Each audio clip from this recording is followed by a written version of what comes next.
Question number 69th and also NCERT example number 9th and very very very important. It is taken from the board exam papers as well. पहला problem some है और problem sums AP की कभी मुश्किल नहीं होती. आपको एक चीज़ का बेनिफिट है, आपको इस बार दो ही तरह की प्रॉब्लम सम्स दिखेंगी, या क्वाड्रेटिक इक्वेशंस या एपी. दोनों क्वेश्चंस को देख के आपको समझ आ जाएगी किस कैटेगरी का क्वेश्चन चल रहा है, तो कोई टेंशन वाली बात नहीं है. Is that clear? क्वेश्चन समझिए. A sum of ₹1000 is invested at 8% simple interest per annum. Total principal कितना है? 1000. सिंपल इंटरेस्ट का रेट ऑफ इंटरेस्ट क्या है? 8% per annum simple interest. I hope आपको 8th क्लास का कुछ थोड़ा बहुत कंपाउंड एंड सिंपल इंटरेस्ट के फॉर्मूलाज याद होंगे. Calculate the interest at the end of each year. हर साल के एंड का क्या निकालो? Interest. Do these interest form an AP. क्या ये इंटरेस्ट जितने भी बन रहे हैं एपी बना पा रहे हैं? पहली बात.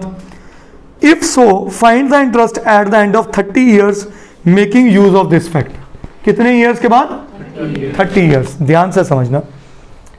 पहली बात, interest at the end of first year. उसने सिंपल कहा है तो सिंपल इंटरेस्ट का फॉर्मूला आप सबको याद होगा, P into R into T upon 100. P क्या है?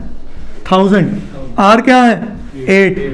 1 अपॉन ये मेरे पास आ गया ₹80. कोई doubt? Interest at the end of second year. सीधा इधर चले. 2 अपॉन कितना आया? बोलिए. Interest at the rate of third year क्या आया? आई होप इसमें किसी को डाउट नहीं आ रहा. ₹. ऐसे एक आधी एंट्री और ले लो. क्या लिख देंगे? I hope this is clear. अब 4 एंट्री से ही मेरे को पता चला इन दोनों का कॉमन डिफरेंस 80. इन दोनों का डिफरेंस 80. इन दोनों का डिफरेंस 80. क्या ये पॉइंट क्लियर है? Yes, sir. अगर ये 80 है तो हम लिख सकते हैं clearly it forms an yes और नो. Yes, sir. यस और नो. मनरीत, ये पॉइंट बच्चा क्लियर है? हाँ जी. हर्षिता, हरनीत.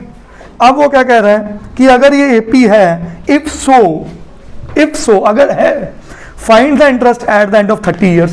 ये पहले साल के बाद का इंटरेस्ट है, ये दूसरे साल के बाद का इंटरेस्ट है, ये तीसरे साल के बाद का इंटरेस्ट है. वो कितने साल के बाद की बात कर रहे हैं? 30 ईयर्स.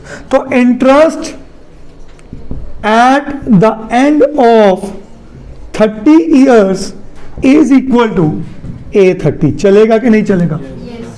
यस और नो. और A30 का formula A plus A is 180 plus 29 into D is also. अब देखो मल्टीप्लाई करने की जरूरत नहीं है पहले, क्योंकि 29 और 80 की मल्टीप्लिकेशन मुश्किल होती है, बट दोनों में कॉमन क्या है? तो 80 कॉमन कर दिया और यहाँ के लिया 1 और यहाँ का लिया, और यहाँ से आया 80 इंटू, ये तो सबको आता है कितना? 2400. यस और no? Yes, sir. That is my answer. अब एक और पॉइंट क्या है कि मैनी अ टाइम्स वो ये क्वेश्चन ये नहीं पूछते कि 30 इयर्स के बाद क्या इंटरेस्ट था, वो पूछेंगे 30 इयर्स में क्या इंटरेस्ट है. मतलब how much interest he has paid in 30 years. यहां क्या लिखा? 430th year. कहानी समझने की कोशिश करो. 430th ईयर, मैं बात कर रहा हूं सिर्फ 30th ईयर वाली एंट्री. इन 30 इयर्स मींस 30 सालों में मैंने कितना इंटरेस्ट दिया. जैसे हम बहुत बार कहते हैं ना, मैंने कार तो ली थी 10 लाख वाली, बट क्योंकि 4 साल मैंने लोन लिया हुआ था और लोन अमाउंट पे करते करते वो कार मेरे को पड़ी 11,80,000 रुपए की. तो 11,80,000 मीन्स 12 लाख की कार कही थी मैंने पहले, 10 तो 11,80,000 माइनस 10 लाख, 1,80,000 रुपये मैंने एक बार में नहीं दिया, मैंने महीने महीने करके दिया, 4 साल में दिया, तो उसे कहते हैं sum of all the interest. क्या कहते हैं? तो वो हमारा अगला टॉपिक होगा, sum of N terms of AP, वो भी 1-2 क्वेश्चंस कराने के बाद करेंगे। सर यहाँ पे भी 30th टर्म का निकाला तो 30th टर्म मींस 30 साल बाद जो मेरा इंटरेस्ट मिला मेरे को, वो क्या है, वो P into R into T से भी तो वही लगाया मैंने। कैसे लगाता? नहीं, 30th ईयर का भी तो वैसे निकाला। उसने बोला यूजिंग दिस फैक्ट, फिर ये एपी का क्वेश्चन कैसे बनता?